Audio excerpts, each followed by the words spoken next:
Hello, my friends. I hope you're doing well today, and welcome back to an exclusive episode of r/Nuclear Revenge.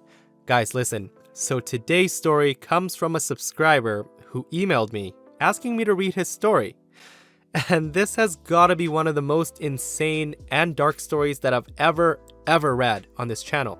I don't want to give away too much, but OP gets revenge on his evil grandmother for tormenting his sister for years. I'm still a little shaken up from reading this because I'm not quite sure if OP sent me a confession, but it's pretty insane, guys. I hope you stay for the story today and hit that subscribe button for future stories. I'm the only child of my father, but sadly this always wasn't the case.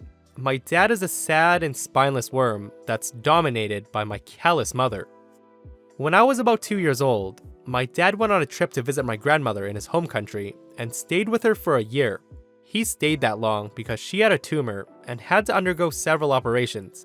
Over the span of this year, my dad became a regular customer to this prostitute that he had a particular liking to, and inevitably got her pregnant. As soon as she gave birth, she went to my grandmother's house, dumped the baby girl on their doorstep, and took off. She disappeared, became a ghost, and my father was unable to find her anywhere. My grandmother called my mother to tell her what happened, and hell hath no fury, like a woman scorned. My mother ordered my dad to throw my baby sister into the dumpster and act as if she never existed because she was born from filth.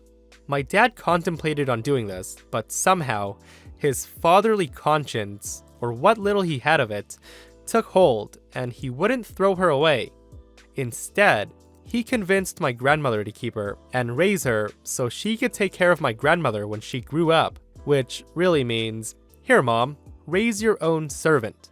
My grandmother ate this up. She was super excited to be able to have someone come at her beck and call and never have to lift a finger. Sadly, this was the most humane solution that my dad could come up with. When I got a little bit older, I met my sister when I was visiting my grandmother, and we got really close. She actually looked a lot like me, so there was no doubt whatsoever that she was my sister. But her living conditions were just horrible. It damn near broke my heart to see how little grandma fed her. She was just skin and bones. You could see the hollows of her cheeks and eyes, and her skin was always a sickly gray color. Her clothes were particularly rags, never enough layers to keep warm, and she was always cold to the touch. She was cold wherever she went, but never complained out of fear of my grandmother's wrath. She couldn't even comb her hair. It was always tied back, but it looked like a mess of knots and was always so filthy. Grandmother forbid her from using any of her combs, and didn't let her bathe often either, but would always complain about how bad she smelled. I did what I could by saving up money and sending it to my sister, hoping she could buy herself some food or clothes, but my grandmother eventually figured it out and started to take the money for herself. My sister wasn't allowed basic education, not allowed to go to school or make friends. She was locked up inside grandmother's house all the time, and she never saw a doctor unless she was so ill that she couldn't get up. When my sister was 14 years old, she admitted to me that she had been harboring thoughts of taking her life because she couldn't imagine a good future for herself. She believed my dad would just marry her off to some other crap family as soon as my grandmother died, treating her like a bag of rice for trade or something. In the summer of 2004, my sister had a huge fight with my grandmother. She ended up holding a bottle of pills and threatened to swallow it all. My grandmother, that heartless witch, laughed at her, told her to go to her room, and dared her to go ahead. And my little sister did. She lived a horrible life and died in her bedroom, alone and miserable. In the beginning, my parents told me it was all an accident. I wasn't there, so how would I know otherwise? But then, I overheard them whispering about it, talking about the little details about how my grandmother neglected to call an ambulance when she found my sister convulsing on the floor. After all this, my dad showed me that he didn't even care about my sister. I was disgusted with both him and my mother. My anger towards them grew more and more, especially when I heard them on the phone with my grandmother, talking about how awful of a girl my sister was, how useless she was, and how difficult she made everything for my grandmother even after she died. I started to fantasize about getting revenge for her. how to make them as miserable as they made her. But it was only fantasies, daydreams really. I spent most of my day daydreaming about bashing them with sledgehammers while they slept, but I couldn't do anything without getting myself into trouble.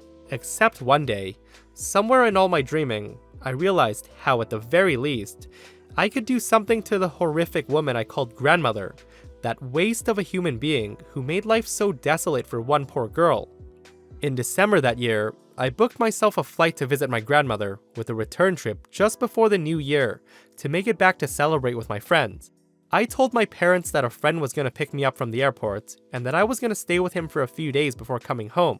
I then called said friend and told him that I was secretly seeing some girl and to cover for me if my parents ever asked about me, keeping this friend totally in the dark, and my friend agreed. I flew to my dad's home country and stayed with my grandmother for about 2 weeks, having a difficult time keeping my composure while I was there. She was really old at this point and had to breathe with the assistance of an oxygen tank since her lungs weren't able to effectively absorb the oxygen in the air. She also wore this little watch that had an alarm on it to let her know to change the tank or check its level. She complained a lot too that she had to do a lot of things on her own, that if my sister wasn't so useless and dumb enough to swallow a bottle of pills, that she'd still be around to assist my grandmother. It took a lot of effort not to say anything to my grandmother's remarks. At the end of the 2 weeks, I made a big show that I was leaving to the airport, making noise and stuff so that the neighbors would see me and remember me leaving. I had to hide my disgust as I kissed my grandmother goodbye before I called a taxi. I had the taxi take me directly to the airport, made sure he saw me get into the building too, and I had someone take a picture of me standing at the gate. But I didn't check into a flight. I turned around and left the airport. I took a cab to a nearby hotel and dropped my bag off in the room. I changed my clothes and took another cab to a few blocks away from my grandmother's apartment and walked there, keeping to the shadows. It was 2 in the morning, and I made sure to be as silent as I could as I walked through the apartment halls. This is an old apartment building, and there were no security cameras outside or inside, but I kept my hood up and my head down. She had given me a spare key during the stay, and I had kept it on me for this. I unlocked the door, crept into the apartment, and snuck into her bedroom. She was asleep, of course, hooked up to her oxygen tank. Over the course of my stay, I also found out that my grandmother took sleeping pills with her vitamins. I took the liberty of swapping out some of her pills for extra sleeping pills for this particular night. In case you're wondering, no, she didn't look when she took them, but I also swapped the contents of some of the pill cases so they still look like the stuff she usually took.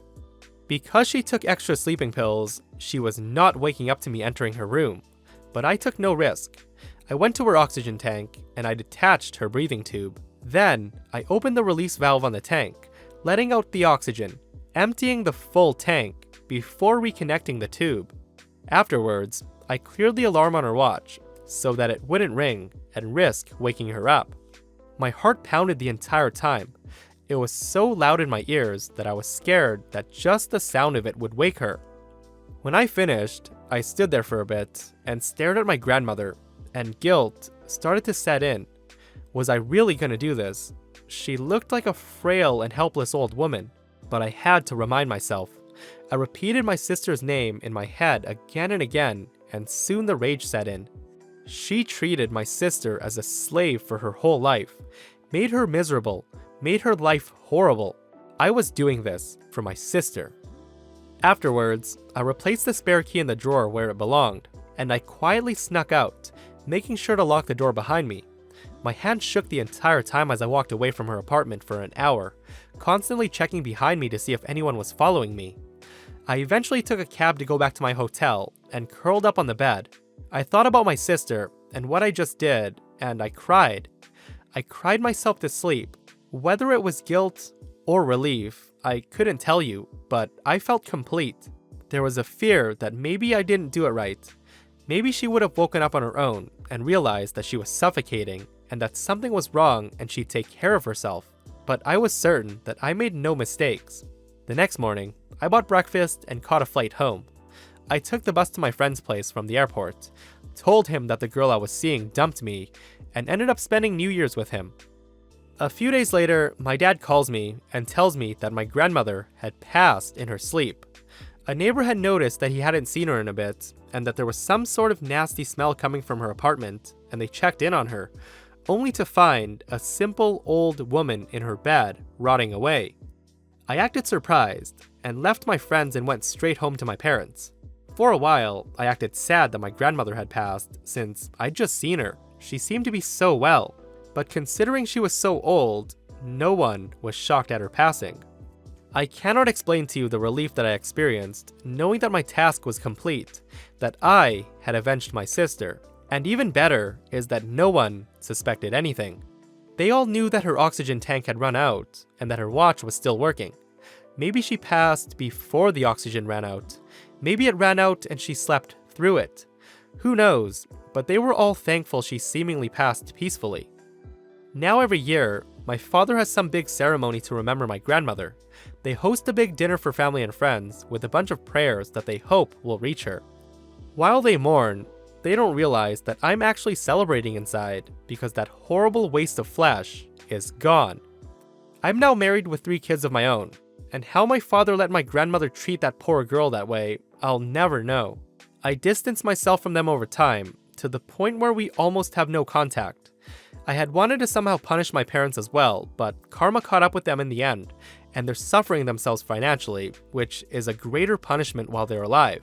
I've never let them near my children either, because of the way they treated my sister, and every year, I celebrate by buying gifts for my wife and children. My wife has wondered why I celebrate with gifts, rather than mourn like everybody else, and I just say, the way my grandmother passed, I realized how loved ones can disappear overnight, and this was my way of expressing my love. Wow, guys, what a crazy, crazy story. I have so many opinions on this story, but I want to hear what you guys think. Do you think that OP was in the right for avenging his sister by taking his grandmother's life? Or do you think that he stooped to her low level and was a psychotic and evil person for doing this? I want to know your opinions, so leave a comment below and be sure to vote in the poll. If you enjoyed this dark story and are new to the channel, I'll leave 2 links right here, so you can continue to listen to some dark, dark stories about revenge. If you aren't subscribed, hit that subscribe button so you don't miss future stories like this, and I'll see you guys in the next one.